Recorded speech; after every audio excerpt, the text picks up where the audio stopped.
Okay, looks like people are coming on. Heidi ho. Heidi ho, everybody.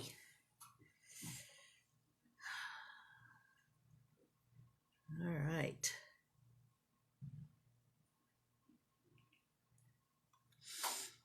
Hey, Marianne, Christopher, Paula, how you guys doing? I hope good. We have had some internet issues here at the house this morning, so I'm hoping that we have a good broadcast. But if something happens, you'll know why. So, um,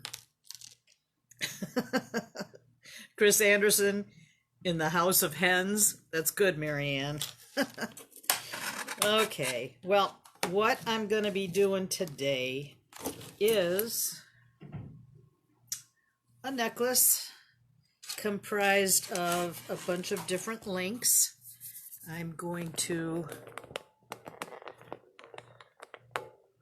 push the camera down here. Now, you know I'm just a one-person operation here with just my cell phone, so it's not the best, but it's all I got.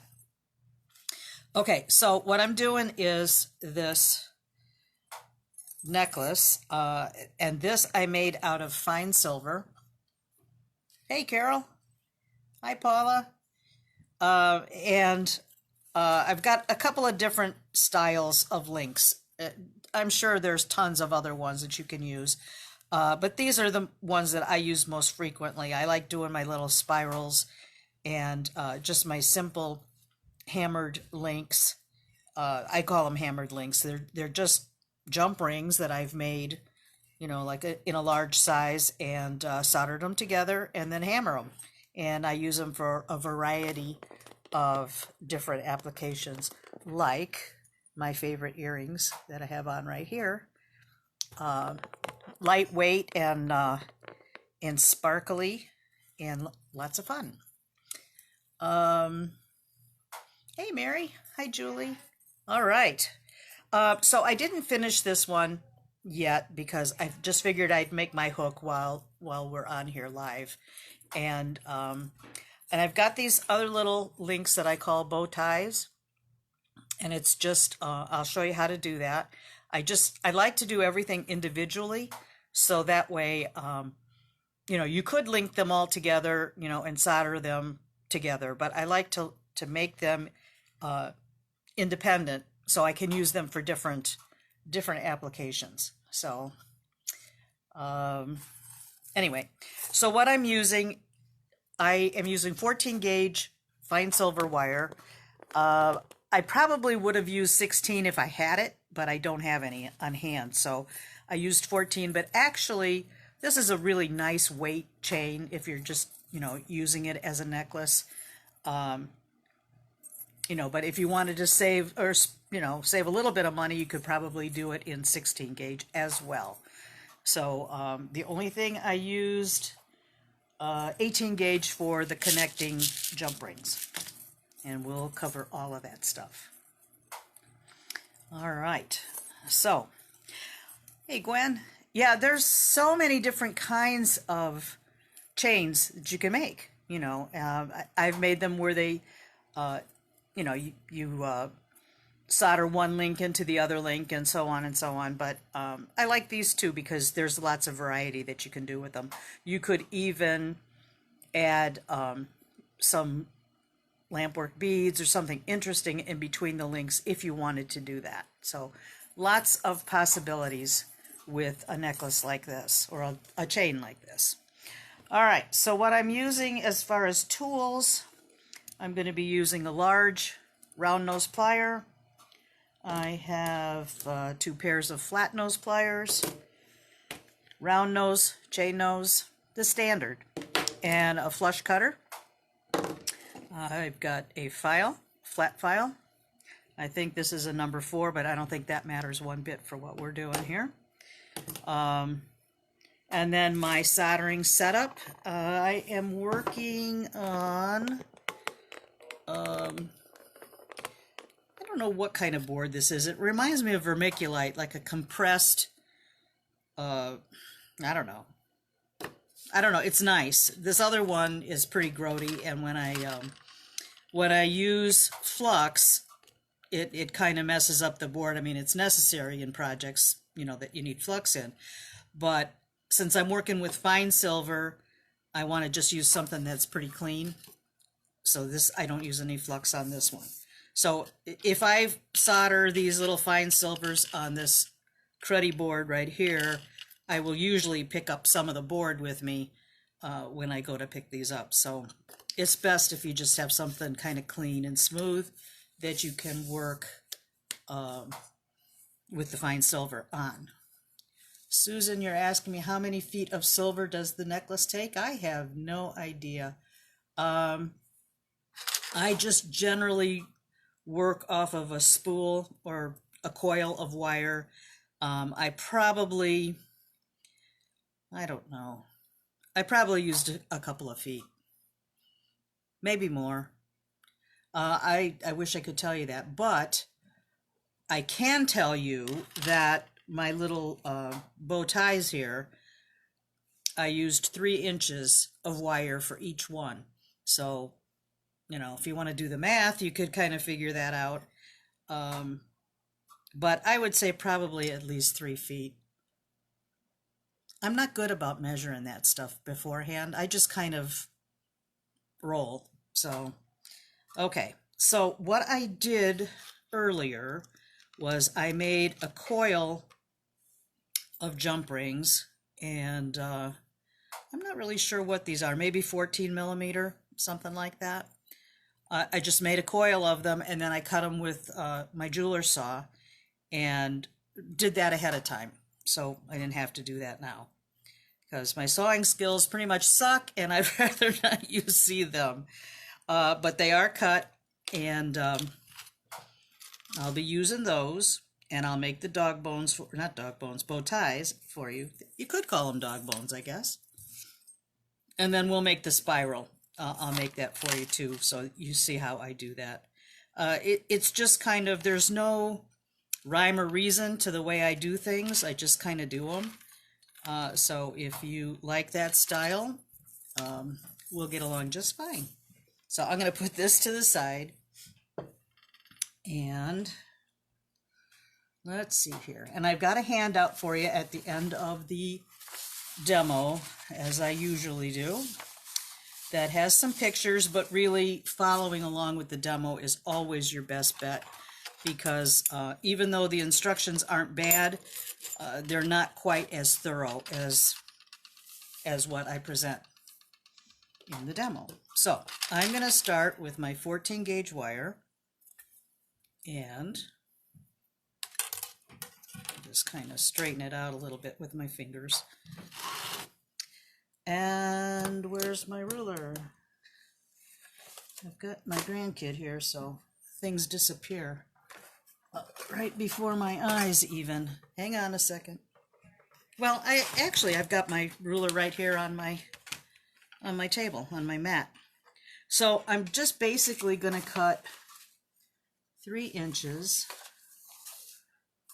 Where'd my Sharpie go? Okay, Sharpie. All right, so let's go here, and I'm going to cut a Sharpie. I need a new Sharpie, I think. I'm going to flush cut at 3 inches. Make sure both of the ends are flush. And you always have to cut off this little point before you go to the next one, because that's what happens. All right, so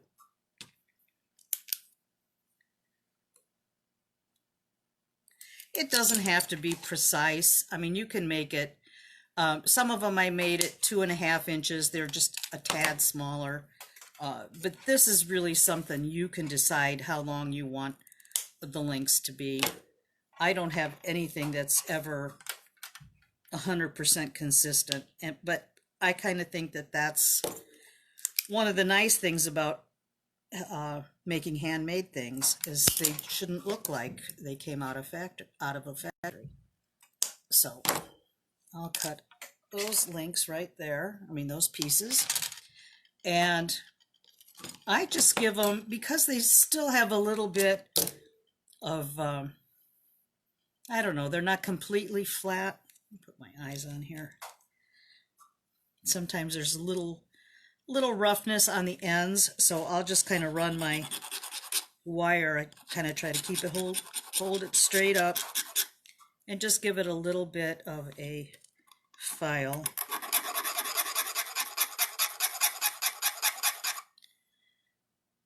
Just so that I can get as flush or as tight a closure on here. I also have a pair of half round pliers that I use sometimes when I'm trying to work with round shapes.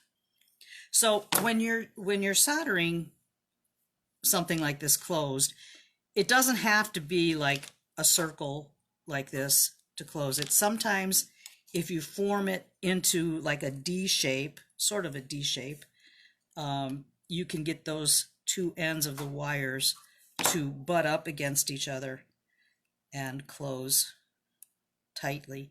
And sometimes if you overextend the wire like so and pull back, it usually will snap into place pretty evenly.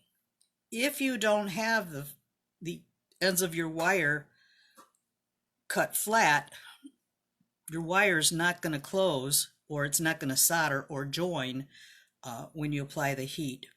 What will happen is it usually kind of separates.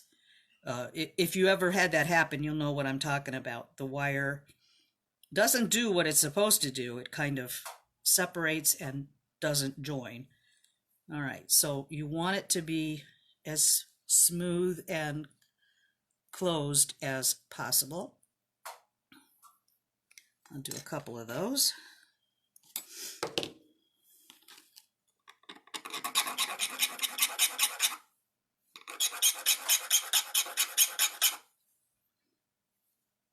This is not an exact science. You're always going to get your flushes cut if you use the jeweler saw. But for this, this works for me like this. But you can do it however is comfortable for you. So it doesn't matter what it looks like before you solder it, because we'll form it afterwards.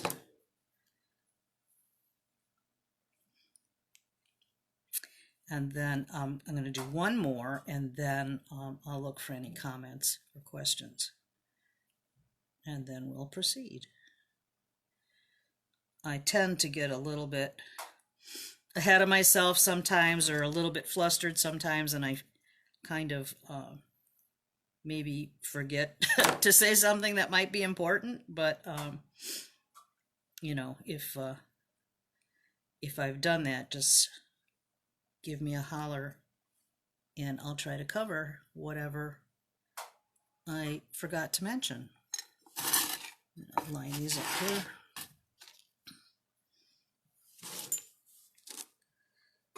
You could use the miter vise too, if you really want to make sure that your ends are flush.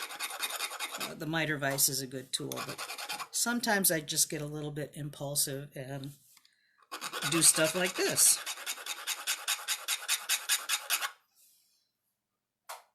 Okay.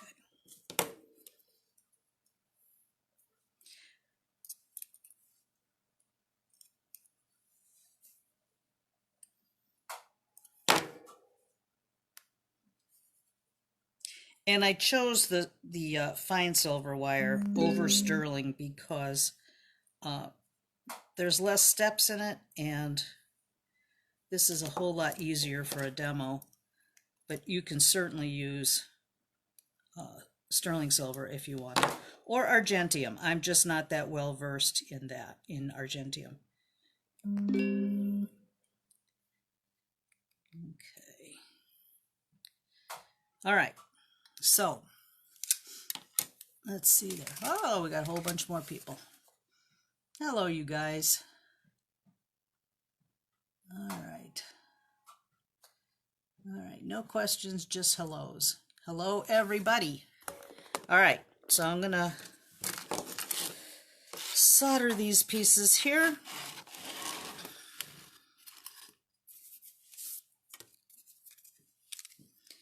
And I always put the split end, the joined end, in front of me so I know where it's located.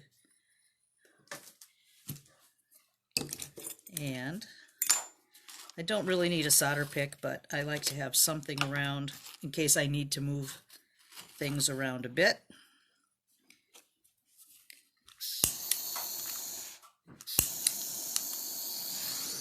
All right, so I'm just going to warm up my wire, and I'm just using a butane torch, and I like to use something lightweight like this with a smaller flame for the fine silver because I tend to annihilate stuff with a greater heat, so this works just fine for the fine silver. So I'm just warming up all of the wire. Should change hands here. And the wire kind of changes, kind of a whitish looking at first, and then it starts to get kind of silvery, almost liquidy. You don't want it to get liquid or you're going to just have a blob, and that kind of defeats the purpose. So I can see as the color changes a little bit, I'm going to zero in on my area that I want to join. Here we go. That looks good. And then, just to be sure, I'm going to drop it on the floor. Hang on a minute, because I've got hot metal on my floor, and I don't know where it went. I guess I should look for the burning. Hang on a minute.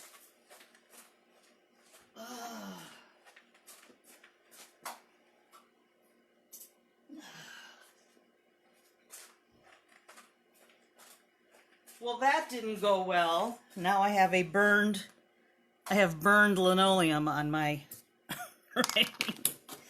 Ugh. This is the joy of live. That'll clean up though. That will, oh, it's coming off right now. Good. Oops. Okay.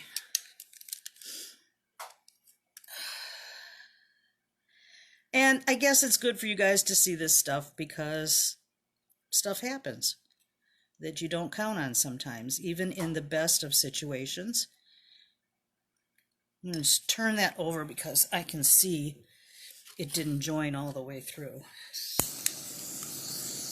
So we'll do that again right here.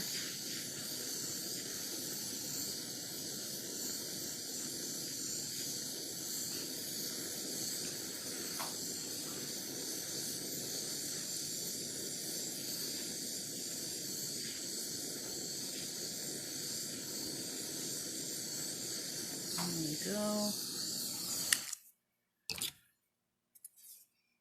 Better. All right, I quenched that. All right. It's a little chewed up. We'll go on to the next one. See how that, hopefully that one will come out better. All right.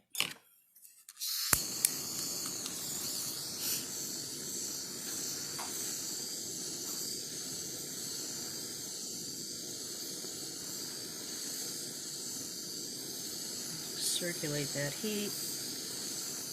Keep the heat even all over.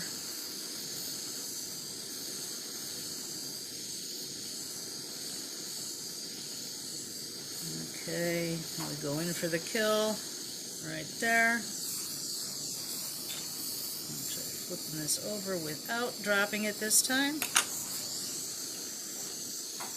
You don't always have to do this part, but I like to just make sure that it's totally fused,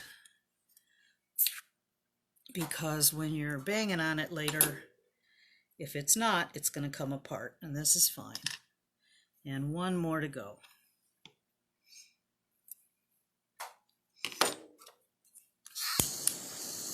These are for the bow ties. But, you know, you could make it into a large circle if you wanted to and hammer that. It's really totally up to you.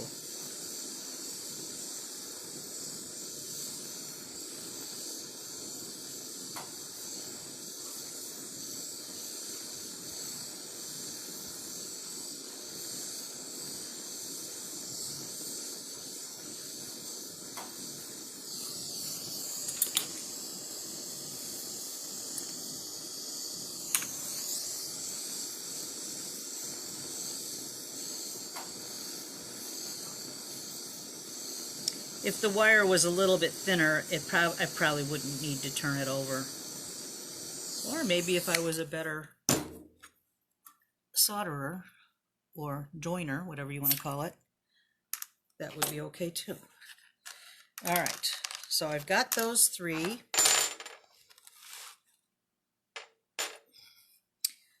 Well, I might as well, at this point, solder some of the rings that I have. Let's see here. All right. Yeah, Dawn, it left a little mark on the floor, but the silver itself is fine. This floor is pretty much toast anyway. All right. Okay, so like I had said earlier, I had cut some jump rings, some large ones. This is 14 gauge wire. They're pretty flush because I cut them with the jeweler saw, so they should be just fine. And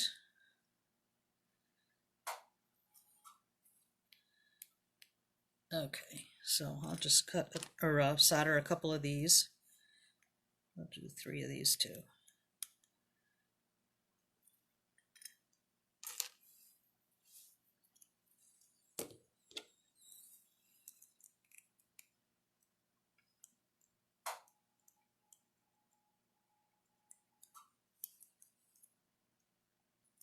Okay.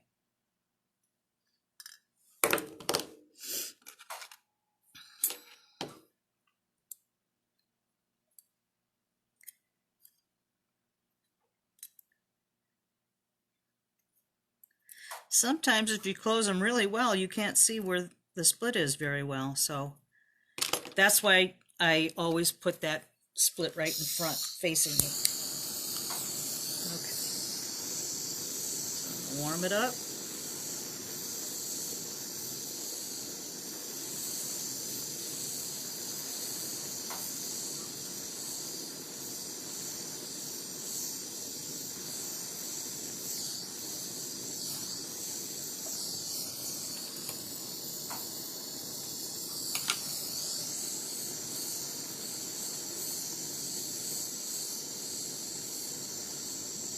Yeah, fine silver is just really nice to work with.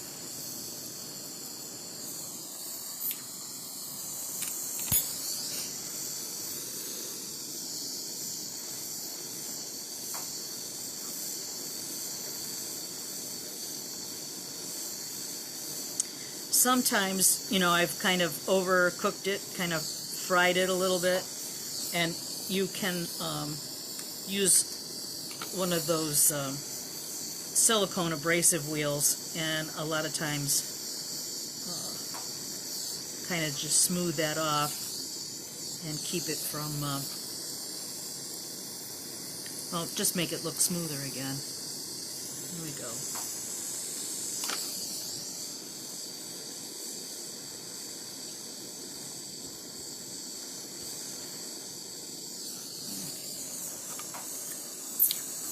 You just have to know when to stop, otherwise, like I said before, you'll have a silver puddle.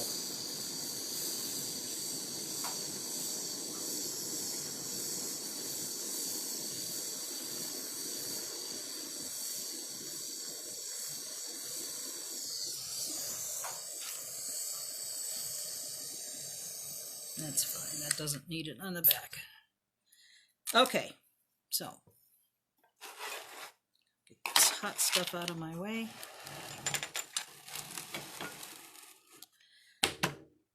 Forgot my ring mandrel. There we go. There we are. Okay. Okay.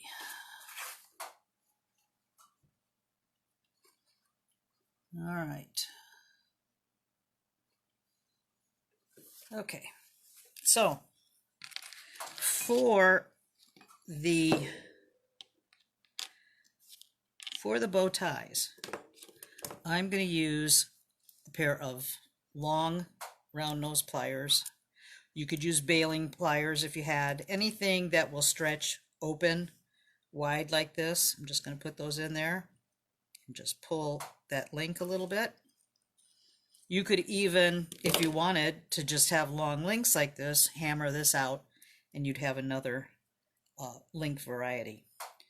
This is bothering me because I kind of did fry it a little bit, but I can clean that up later on.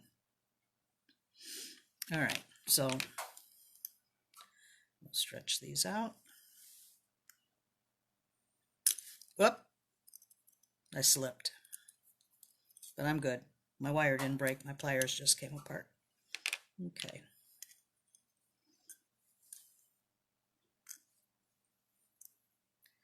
I should have baling pliers out here. That probably would have been smarter.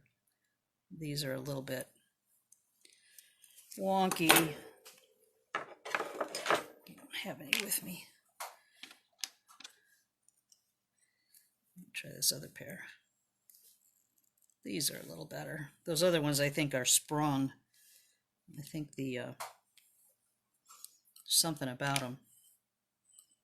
Something about these that are kind of, I think they could be shot for that. I don't know. I can't problem solve that kind of stuff. All right. So now what I did was I put a bezel mandrel in a vise right here.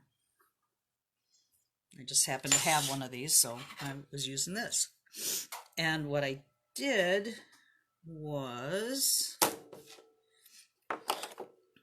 I would take one of these oblong links like this and put it down into the ring mandrel like this and kind of squeeze that a little bit, and then take my pliers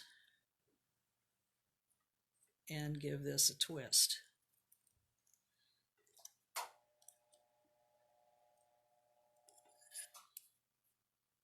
And then put the other loop in like that and give that a twist. Now I wouldn't twist it any more than twice, because if you keep twisting you're going to break the wire. It's gonna just get too stressed and break. And then I kind of push my ring down on my bezel mandrel to straighten out the loop, round out the loop, I should say, just like that. Easy enough. I was thinking, I didn't have time to try it, but I was thinking, I wonder how it would work if you took some skinny wire, some thin wire, like I don't know, 22 gauge or something, and wrap that around the center and then solder that on. I thought that might be an interesting look, but I'll have to play with that later on. All right, so let's do another one. I mean, this isn't any sophisticated method. This is just something I came up with here, so you can kind of squeeze that together a little bit and just give it a turn that.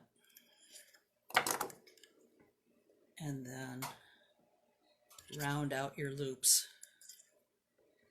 by just pushing that down.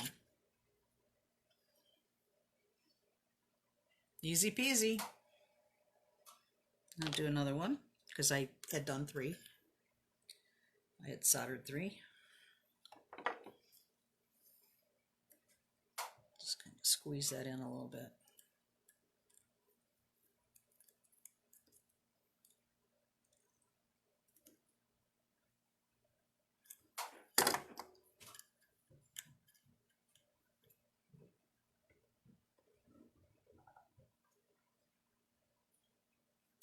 And to me, it doesn't matter if the loops are exactly the same size. I mean, they're pretty close.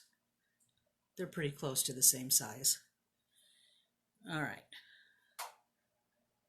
All right, so then the next step that I would do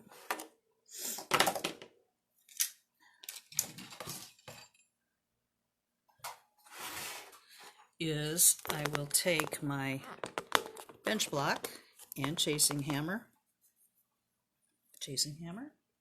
Here it is. And I'm going to pound, or texture, I should say, that'd be more appropriate, the loops, but I'm going to stay off of the twisted area. So I'm going to hang that off the end of my bench block here.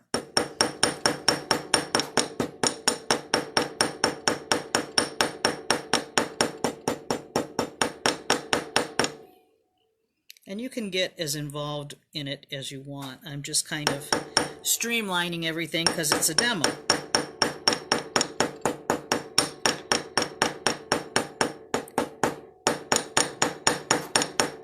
And you only have to hammer one side, because if you try to hammer the other side, it kind of cancels out the first side that you hammered. At least that's how it's been in my experience.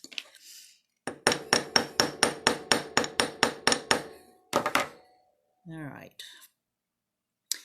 And then after I make all my components, then I will tumble everything before I put them in, or before I connect everything.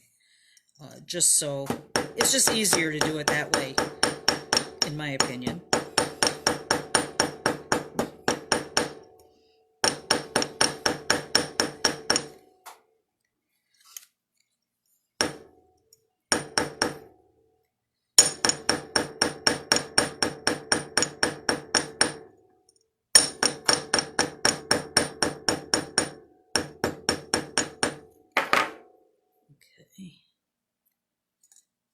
So that's 2.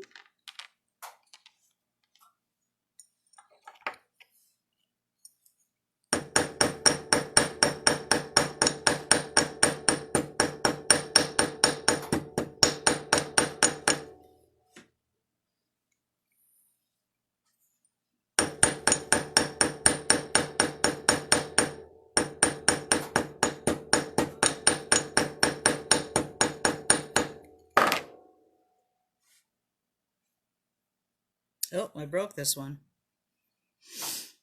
Okay, well, this is going to be a loser. I could try to solder that, though. I could actually solder that little join there. Okay, I'll just put that to the side because I can do that later. All right, then for my round ones, I usually will take a popsicle stick and hold on to the wire so I don't smash my fingers, and just give that some texture.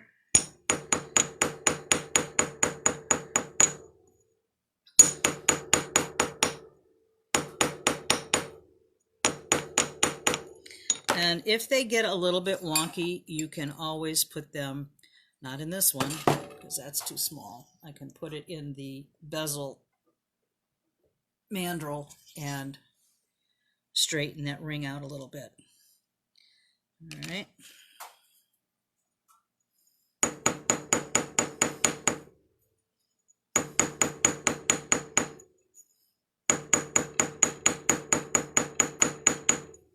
These hammered rings are so easy to do, and I don't know, I really like them, and the way that they're textured, it picks up the light and makes them sparkle, especially when they're out of the tumbler.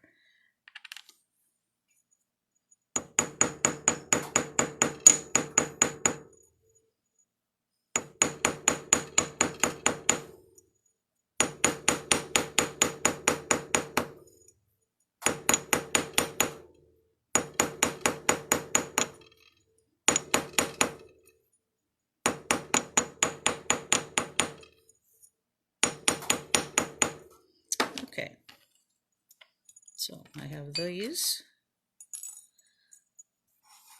and that didn't take very long at all. Max, you can come over here if you want. My grandson's here. He's being very quiet. Okay, let's see here. Hey, Grace. Okay.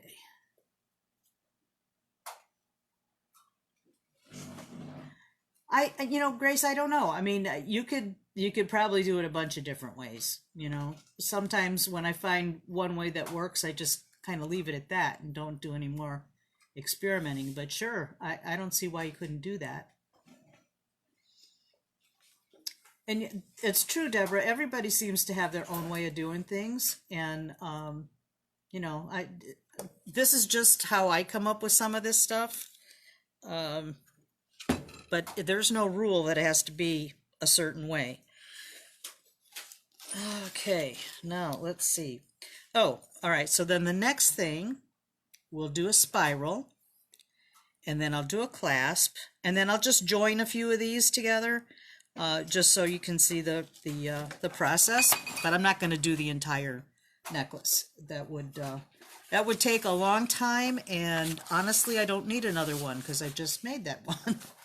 So, okay, spiral. Where's my wire? Here we go. All right.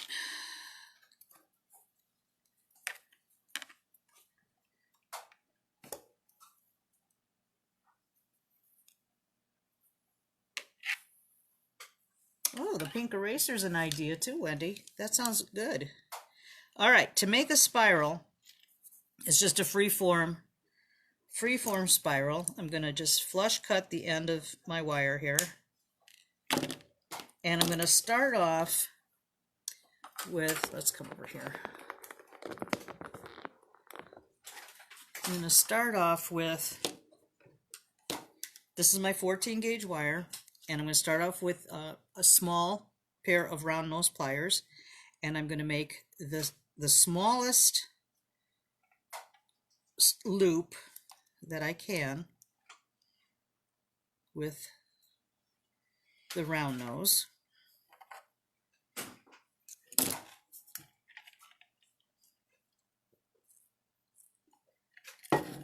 Okay, so I've got a small loop right here, and I'm going to leave one of the tines of my plier in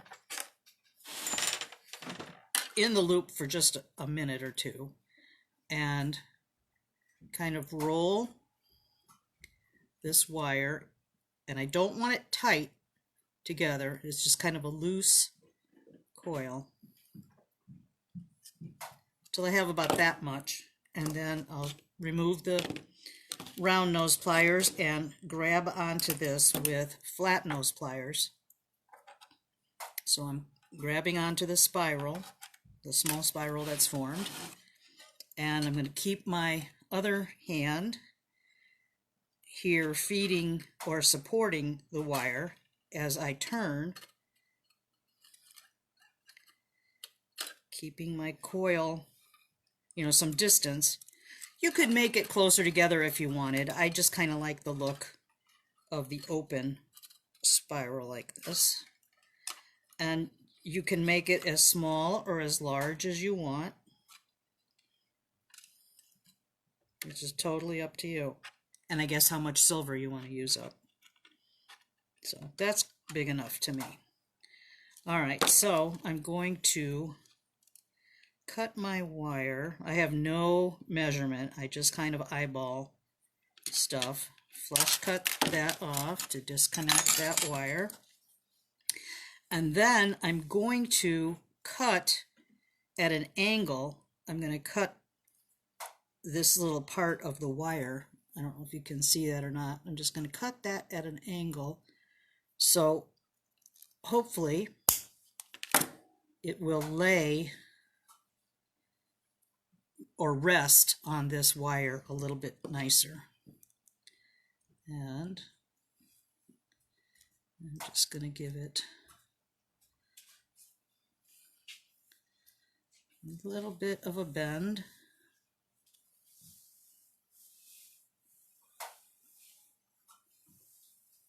So that it sits, it sits on the wire nicely. Okay.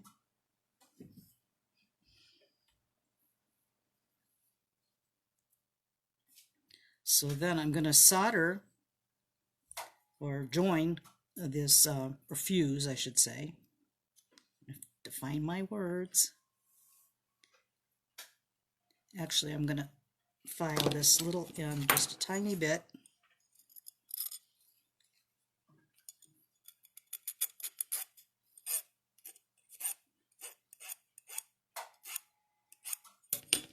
Okay.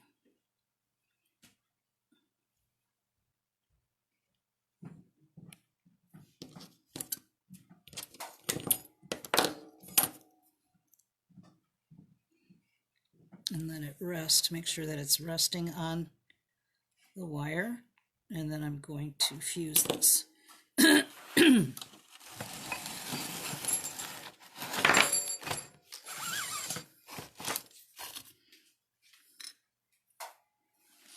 Now this is a little bit tricky because actually I'm going to push this coil away a little bit in the center because of the heat. You could essentially melt some of this other stuff here. So I'm just going to push. I can reposition that after. Just push that out of the way a little bit.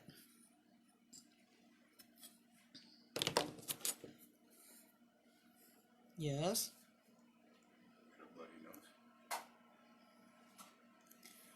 Okay. All right. I'll get my...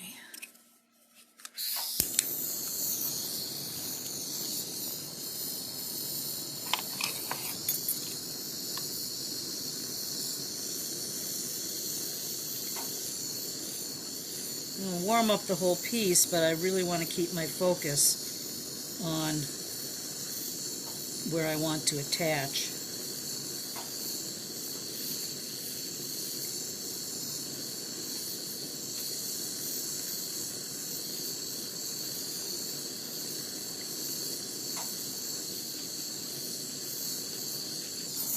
There we go. It's like magic. All right, quench this.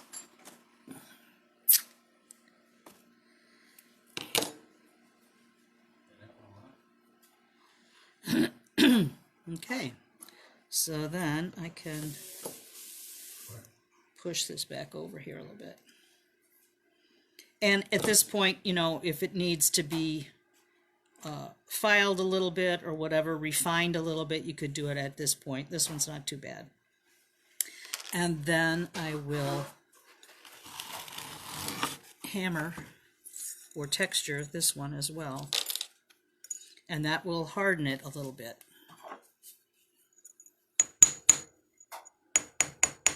And I'm using the ball peen part of the chasing hammer.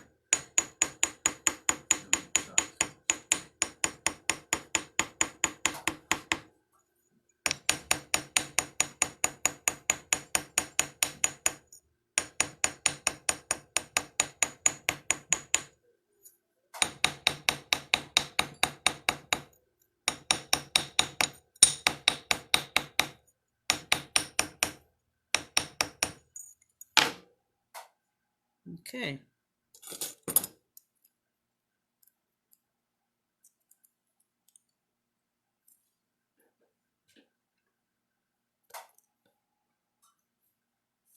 Okay. Easy peasy. All right. So then I would, like I said, after I have all my components made, then I will tumble them all. And then I would connect them. Shall I do one more coil maybe? I am using 14 gauge wire for the spirals. I think that's a nice weight of wire. And you know, I had said earlier that I probably would have made this out of 16 gauge if I had any, but I didn't have any right now, so 14 it is. And actually I'm quite happy with the 14. All right, so I'm going to use the small round nose pliers and make a small loop, and then keep the tine of the plier in the loop. You don't want to press too hard so you don't gouge your wire, but it may gouge it a little bit. All right, so I'm just doing this to help initiate the spiral. It's just hard to do that with flat nose pliers from the get-go. So, all right, let's move that back a little bit.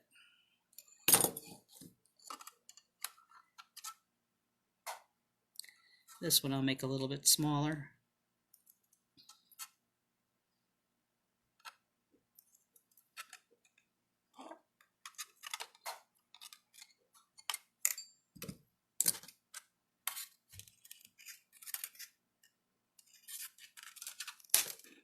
And save all your little bits of scrap of the pieces that you cut off. All those little pieces, those little tiny pieces like this. Keep them all, and you can make little balls with them. So they're very handy to have.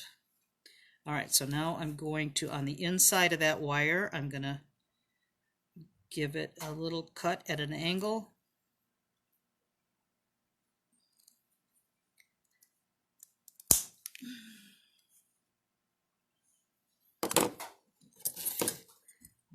File this just a bit.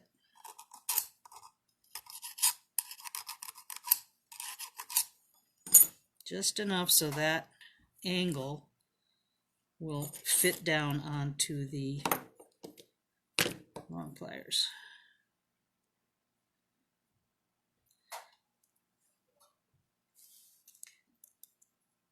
I like making these. I think they're fun.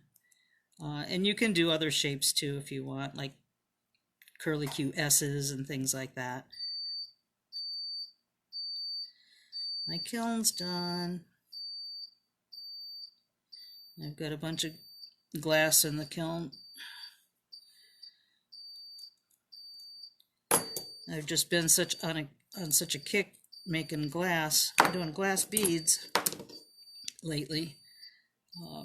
And then I'll go for months without making any. It's crazy. But that's why I like to switch up all my techniques. It just keeps things fresh and interesting to me. Okay, so I've got this one ready to solder or fuse. I keep saying soldering, but fusing it.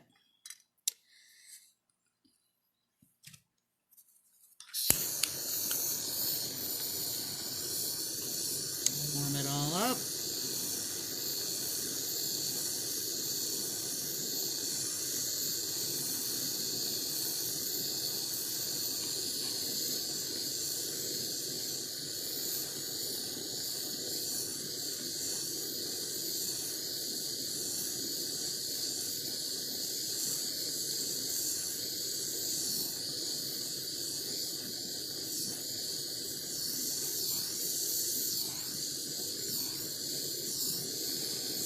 This one I'm frying a little bit. All right.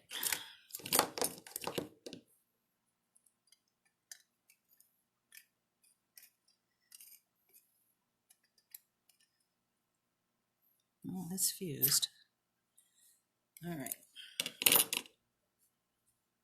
Let's double check it.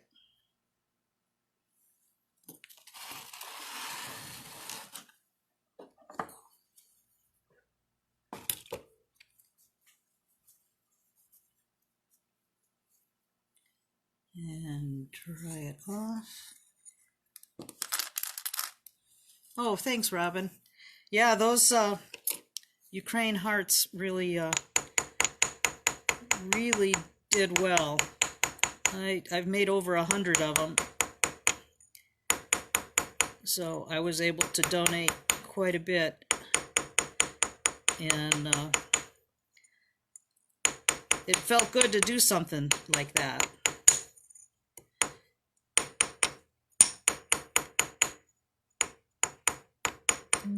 Some way to contribute. All right. I should be using chain nose in there, not round nose. All right. And I would probably file this a little bit because it looks a little bit raggedy.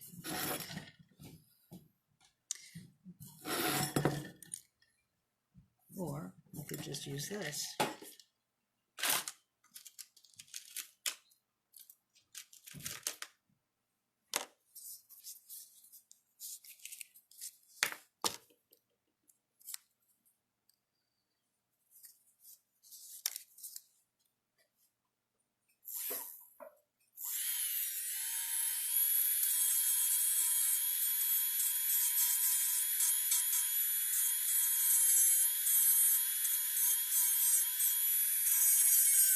Between that and tumbling, it will make it look way better.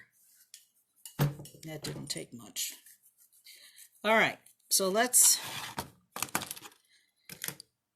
make a hook. And for that, I'm going to use about, I'd say about 2.5 inches of my 14 gauge wire. Snip off this end.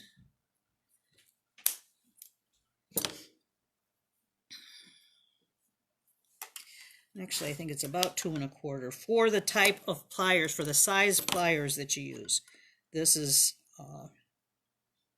what I'm working with. Your sizes of your wire, or the length of your wire, oops, is going to be different depending on how wide your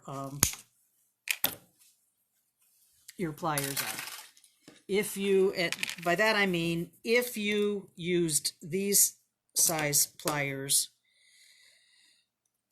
compared to these pliers, you can see that the tines of the pliers are much larger on here, so you're going to need more wire, hence less wire for that, but you're going to get a smaller clasp with this. I really like the look and the size of the clasps made with the long round nose pliers. That's just a personal choice. All right, and for this, I'm going to just flatten the tip of this wire just a little bit. You can get as fancy or refined with this, I don't know how else to say it, with this clasp as you want. You don't have to flatten it, but it's easier. I think it looks a little bit nicer, a nicer finished clasp. Here again, I'm going to use the, too many pliers here, the small round nose pliers, and I'm grabbing the tip of the wire just flush with the ends of the pliers here and roll it away from me to make a little loop. and kind of refer to it as a P, as a letter P. And then make sure that that's straight.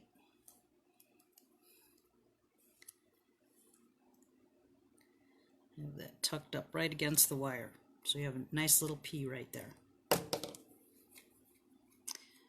Okay, then I'm going to take my large round nose pliers and I'm going to put the P all the way to the back of the pliers at the largest point. And then I'm going to take my thumb and push the wire up and over to touch the P. Touch the back of the P and then pull that out. And so now I have like a little shepherd's hook. Okay. And then I'm going to take the end of this wire. I'm going to file this too.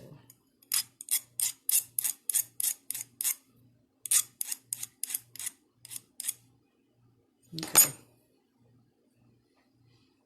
So that's nice and flat. And then I'm going to take and put the shepherd's hook upside down and all the way to the back of the plier, and then roll my pliers. You have to kind of do it in 2 stages here. Roll my plier to touch the back of the wire. That might be a little larger than you want. I don't know. I think it's okay, but everybody has their own opinions. So you want to make sure that that's right up against the base of that. Easy peasy. Then, now I never solder these, but you could fuse them closed if you wanted to. Just taking care not to solder anything else close together with that. Okay, so then I'm going to take my ball peen part of the hammer and I'm just going to hammer right around this arc here of the clasp. And as I'm hitting it, I'm also kind of stretching it out a little bit. It's kind of hard to see that actually happening, but that's what I'm doing. I'm hitting it and I'm kind of pushing it.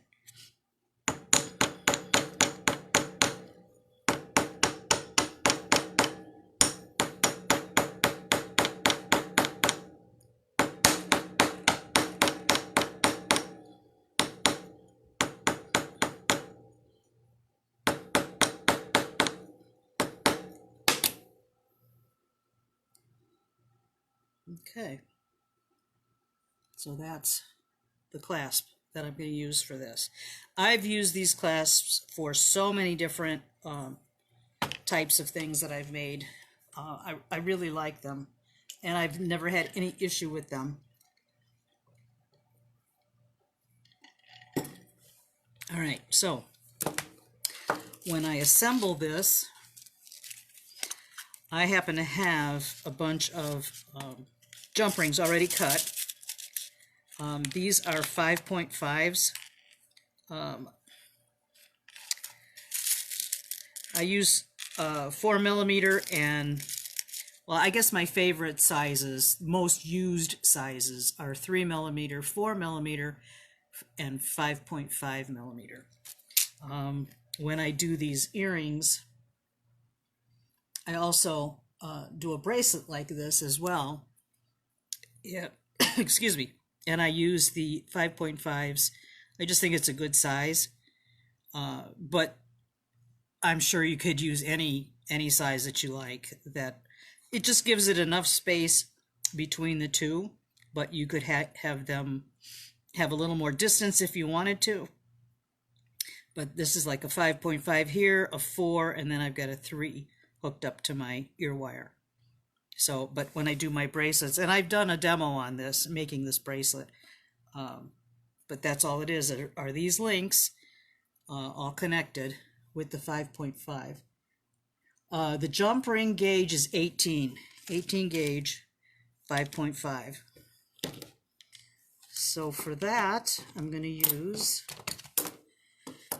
to connect everything, I'm going to use, like I said, I'm only doing a portion just so you get the gist of how to construct the necklace. And then I will attach, well, I was going to attach this, but I'd really like to tumble it first, the hook.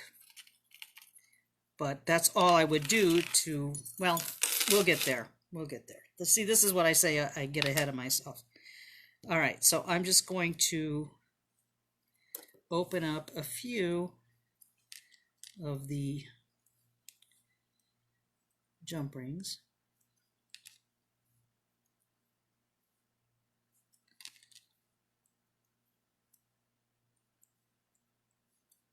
It's easier, just like when you're doing chainmail, it's easier to just open up a bunch of rings in the very beginning, so that way you're not stopping all the time to open up jump rings.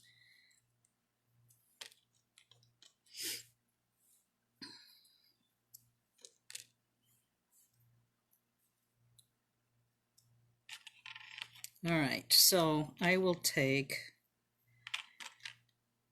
my centerpiece here. This will be my centerpiece. And I will take a bow tie.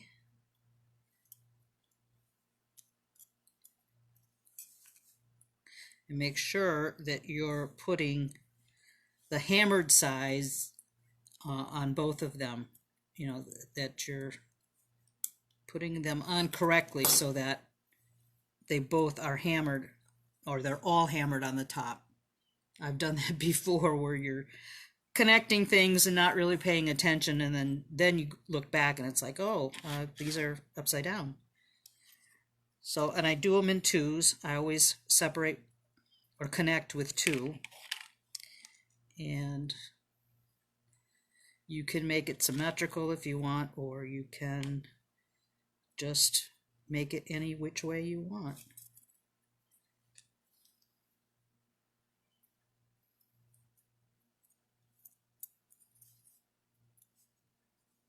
But they would have been tumbled if I was actually going to put this all together now. Because you don't want things to get tangled in the tumbler. And I would tumble them. This one I didn't do good. Sometimes you end up distorting your jump rings and there's no going back. At least not that I've found. It's better to just start with a new one. But I would tumble them at least an hour, maybe longer if you've got time.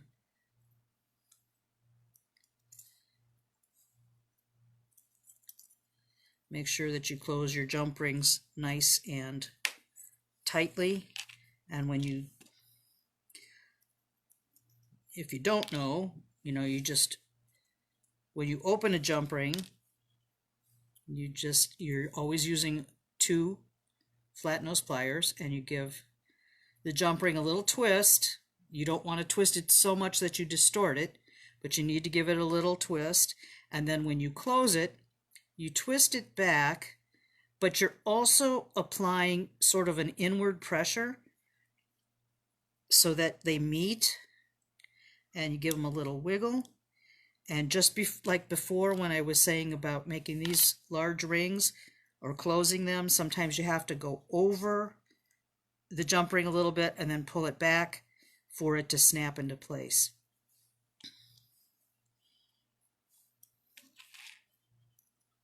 Let's see here.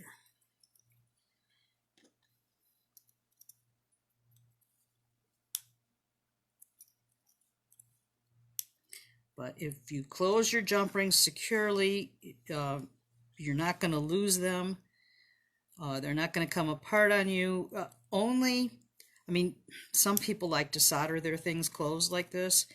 I don't find the need to, but if it received a tremendous amount of torque or pull, if somebody grabbed it and really yanked at it, you might loosen up some of those jump rings, but normally that should not be an issue.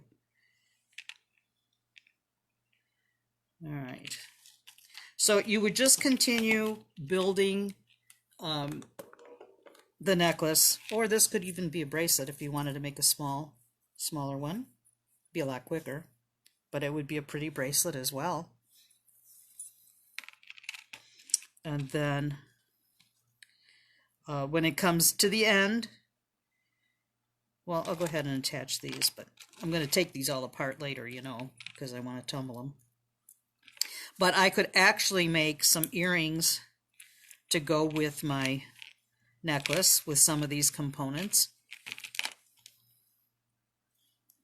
And a bracelet if I wanted to, I guess.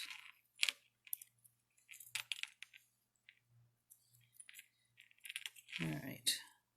So then what I would do when it comes to the end, I would attach my clasp.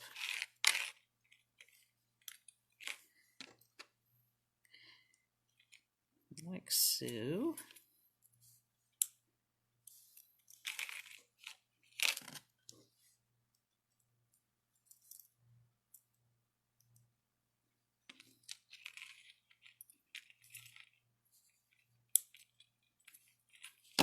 And then I would end the other part of the necklace with one of the rings. Excuse me just a minute here. It's not a demo without a phone call.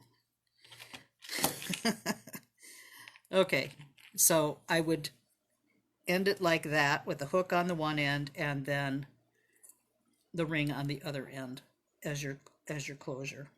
The only thing is you just want to make sure that this is squeezed in tight enough that nothing's going to slip out. Like that. Or you could make a toggle end if you wanted to. Whatever you're more comfortable with. This is easy. Of course, a toggle's not easy, not difficult either, but this is a little easier. So you know, just keep on building just like that. Maybe that's what this is going to be, is a bracelet to go with my necklace. And then use a couple of little bow ties and make some earrings. But that's pretty much it. You guys have any questions on anything?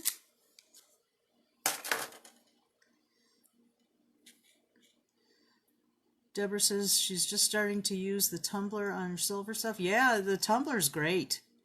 I use mine all the time.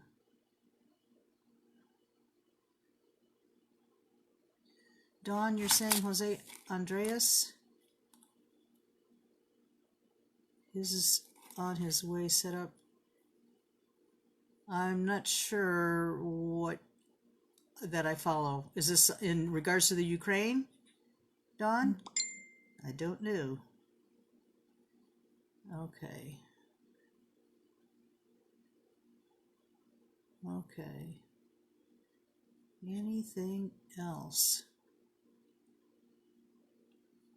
I think I covered the other questions. All right. Yeah, I think it's way fun. You know, it's a easy project. It takes a little bit of time, but it's not too labor intensive really. But like I said, you could put some lampwork beads in between or some other little decoration if you wanted to do that as well. Or just leave it just plain silver. Silver never goes out of style. It just never does. It goes with everything. It's always good. No matter what you wear, you can always wear silver with it. You can dress it up. You can play it down. You know, it's totally whatever you want to do with it. So easy and elegant. So, all right. Yeah, the 14 gauge it's actually a very nice gauge to work with.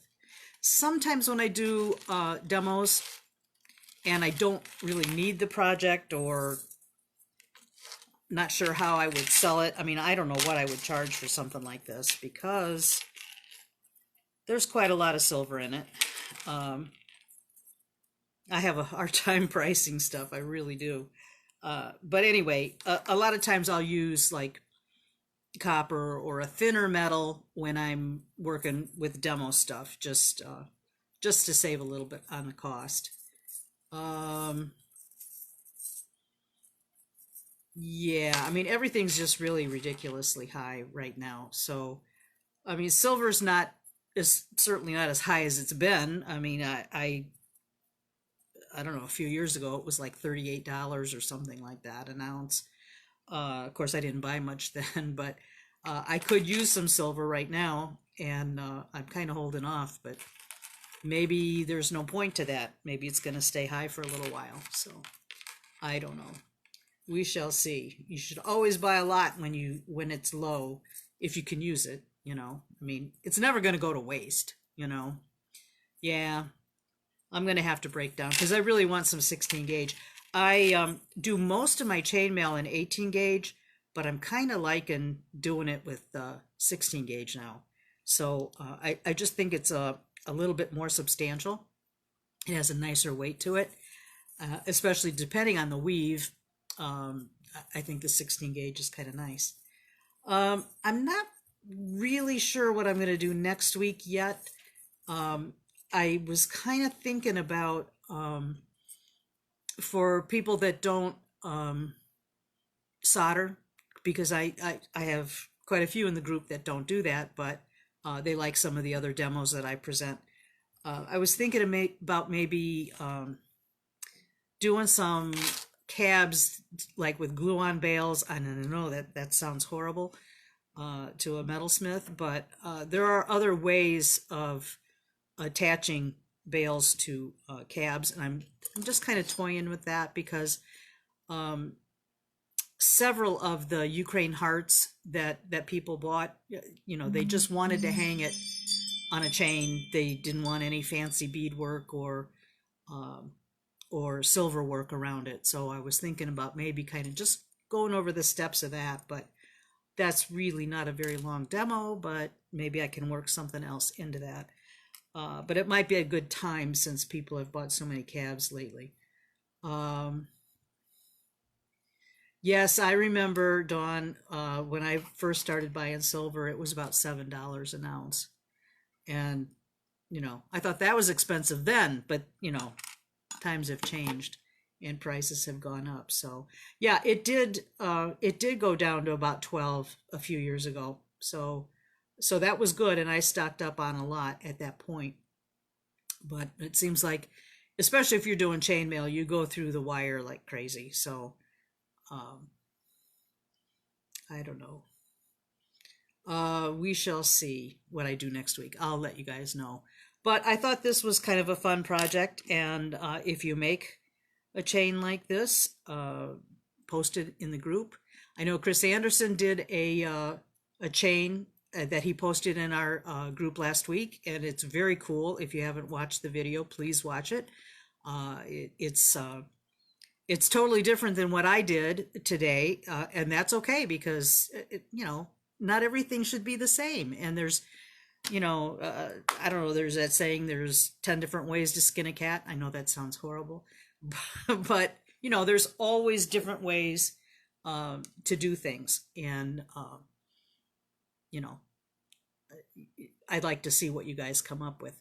Also, I just wanted to touch on the design challenge that we're doing. I still have a few spots open if anybody wants to do it. I mean, I have enough to run the challenge. Don't feel obligated, but you know, when I first advertised it, over 50 people said that they wanted to do it.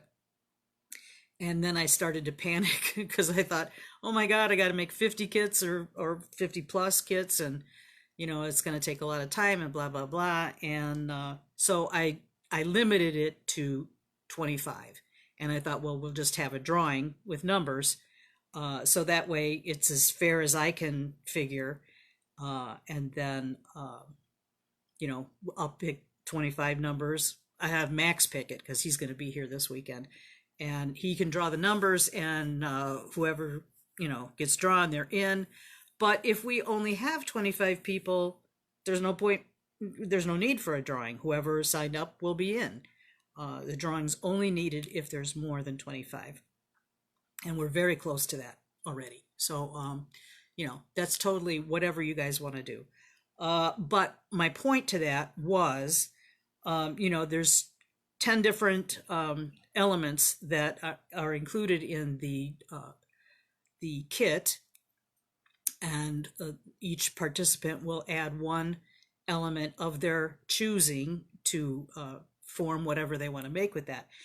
And my point was, you give 10 people a little box of beads, and they're gonna of the same thing, and they're gonna come up with 10 entirely different ways to use those. And it's just really fun to see what people come up with. So that's kind of exciting to me to do the project. So once we've got the names drawn, I will send out a notice to send in your $10 for the postage and the kit, and then I'll start mailing them out, and then we'll set a date for when the things have to be in by, which I hadn't really given too much thought to that yet. So I think that about does it for this week. So unless you guys have any other questions, I'm gonna shove off and go find something to do with my grandson, and then make dinner, darn it. But anyway, thanks for being with me. I always enjoy your company. I hope you learned a little bit of something, and that you'll post your projects if you do anything like this. Okay? So until next week, see you guys later. Bye-bye.